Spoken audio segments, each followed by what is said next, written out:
So kicking off this series is a dude's name I see pop up in the comment section every single time I put out a new video on a possible upcoming or desired Figuarts, and that is the demon slaying Saiyan himself, Gogeta. Now fans have been wanting this guy from time, and it's easy to understand why. A super powerful character who's a fusion of the two strongest Saiyans in the anime? Hey, that's badass. And so was this finishing move. And fans have wanted this so much that Tamashii got wind of this and decided to test the waters by putting out a Figuarts Zero of him, or as I see it, prototype Figuarts Gogeta. But how should his Figuarts counterpart look? What should he come with? Who should he be paired with? Don't worry, I got you. We're gonna cover all that in our first episode of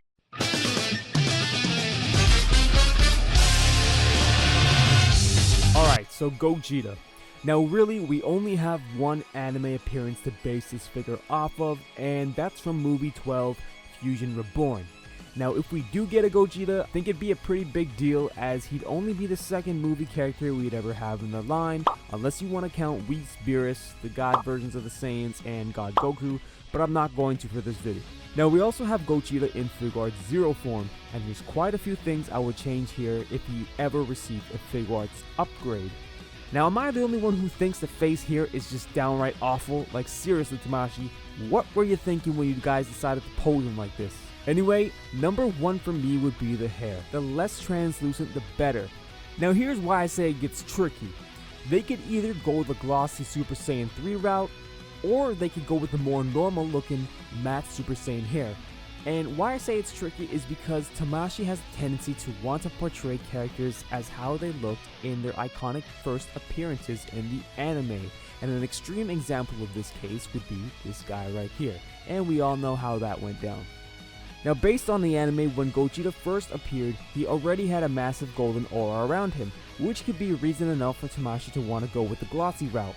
Now on the other hand, the hand that I more personally prefer is the more matted appearance with shading in the hair. Alright, so in terms of clothing, this is an easy one, as he only ever wore the Metamorian Fusion outfit. Now I think we can get a pretty good idea of how his clothes would turn out in terms of paint apps and sculpt from Gotenks here. Notable changes I would make, however, would be the obvious orange bumps? I mean, what do you call these things anyways? Instead of the yellow seen here, as well as a royal blue sash instead of the dark teal color Gotenks has. And I'm just throwing this out there, but it'd be kind of cool if they implemented some kind of bendable material or technology for the belts at this point, just so you can create more dynamic poses. I mean, like, they kind of did that with Broly's robes to some extent by articulating it. Let's step it up a notch. Let's make the belts posable too. Alright, so let's face it, people, Gogeta isn't a man of many expressions, but there are some notable moments where he does make a face other than this one here. So aside from the standard stern looking face, there's probably a pretty good chance we'll see a powering up face as well. But what else could they include for him, you say? Well, usually I'm not a fan of reusing the same facial expression and just changing up the eye placement, but I think that this expression here suits the character very well. I mean, just imagine placing this guy on the forefront of your shelf like that. Definitely a good look. Now the last possible face that I can think of and maybe see him with is this one right here with the little smile. Odd, I know, but like I said, Gogeta is a man of very few expressions and even fewer words. Now usually when we lack faces, we'd usually see the inclusion of something like a base form head to make up for that with the same expressions to go. But in this case, I really don't see that happening, nor do I think a base form head is necessary for Gogeta. Instead, I have another idea which I'll touch on in a second. Now the first accessory, if you want to call it that, would be the halo. Of course, Gogeta was always dead. Now, whether you want it to be there or not should definitely be another option that is entirely up to the owner of the figure. Now in terms of energy blasts and accessories, I think it would be dope if they included the charging form of his signature move, the Stardust Breaker, like it looks here. For this, I would think that the paint could be a metallic base with swirls of yellow, blue, pink, and pretty much every other color under the rainbow, and somehow get it to all mesh to look like this, but you know, more emphatic on the colors. And I think it would come with a clear stand for him to hold it up with one hand, very much like Krillin's Destructo Disc, if not a separate hand dedicated to the effect part itself. And guys, this would look sick, I'm telling you. Pull this off, Tamashii, and you got another $60 out of my wallet. I also think that if my belt idea doesn't come through, then maybe including 2 separate belts is the way to go. One wavy, one just lying flat. Kinda like they did with Android 17's bandana. Okay, so what else could he come with other than maybe a stand? Well, I feel like if they were really feeling generous, they could include another Kamehameha charge effect like the Figuarts 01 has.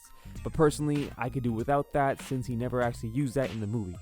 But what I think would be cool is maybe including something to go with Janemba. Sort of like what they did with 18 and Krillin. I mean, not that any of us need a reason to be even more broke by spending more money on the figures, but I think if they added a gotta catch 'em all kind of vibe to the line, it would make collecting the figures that much more fun and meaningful. Now, riding on this note, maybe they could implement what they're doing with Dragon Stars and essentially copying Marvel Legends by going with the Build-A-Figure approach. Now that brings me to my final point here, and there's an obvious statement to make here in that he should most definitely be paired with Janemba. Anybody else would just be sheer ignorance on Tamashi's part. It'd be like putting out Reese cups without the peanut butter inside, I'm just saying. So there you have it, guys. I hope you enjoyed the first episode in this series. You best believe I'll be coming back with more, and I'm going to keep it just like Tamashi does and release them as pairings. So I think y'all know who you'll be seeing next in episode 2. Till then, I hope the best of your todays are the worst of tomorrows. Peace.